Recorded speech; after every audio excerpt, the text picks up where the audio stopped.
ẹ ǹlẹ́ ń bẹ̀ wọ́n ẹ̀yin olólùfẹ́ ìkànnì yìí lẹ́yìn ìtàgé ẹ tún káàbọ̀ padà sórí ìkànnì yìí lẹ́ẹ̀kan sí ọ̀dẹ̀ òdùnbí ẹ káàárọ̀ ẹ káàsán ẹ káalẹ́ mo kí yín gẹ́gẹ́ bí ojú ọjọ́ bá ṣe rí lọ́dọ̀ tiyín. Bí èní bá jẹ́ ìgbà àkọ́kọ́ tí ẹ̀yin kọ́kọ́ ṣalábàápàdé ìkànnì yìí lẹ́yìn ìtàgé ibi báyìí la ti ń ṣe àtúpalẹ̀ àwọn sinimá Yorùbá èyí tá a ti wò tipẹ́ ni èyí tó ẹ̀ṣẹ̀ jáde tàbí èyí tó ń bọ̀ lọ́nà ibi báyìí la ti ń ṣe àtúpalẹ̀ èyí ò review nǹkan tẹ́ ẹ kàn ní láti ṣe ni pé ẹ bá hit subscribe button yẹn ẹ̀yin subscribe sórí ìkànnì yìí a lè máa mú wá fún yín lọ́kọ̀ọ̀kan èjèèjì bó ṣe ń lọ lágboolé tíátà náà. Kí ni mo mú wá lónìí? Ẹ̀bi Tani, Ẹ̀bi Tani. Àwa tá a ti wo apá kìíní tá a wo apá kejì ṣébi tí apá kejì fẹ́ tán sí nìyẹn. Ẹ̀bi Tani. Orí Aolat Official TV láti máa rí léyìí wò. Ẹ̀yin náà mọ̀ pé iṣẹ́ tí ọ̀gá wa bọ̀dá wa dádì wa Yomi Lanso iṣẹ́ tí wọ́n bá ti kópa nú ẹ̀ tàbí iṣẹ́ tí wọ́n bá ṣe ó yẹ kẹ́ ẹ mọ̀ pé irọ́ ẹjẹ́ ayọ̀ ti iyọ̀ kúrò ẹjẹ́ á tún fi ti iyọ̀ kún eléyìí ó nítumọ̀. Ẹ̀bi Tani. Double down on suspense, desperation and moral crossroad, cementing the franchise as one of the most emotional charged Yoruba drama in recent time.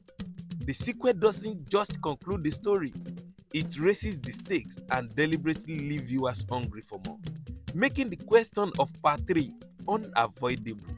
Ṣẹ́yìn náà ṣetán láti wo ẹlẹ́kẹta? Ṣé ń gbáradì láti wo ẹlẹ́kẹta? Ẹ̀bi Tani. Ẹ̀bi Tani o, ẹ̀yin náà lọ wò ó lórí Aolat Official TV.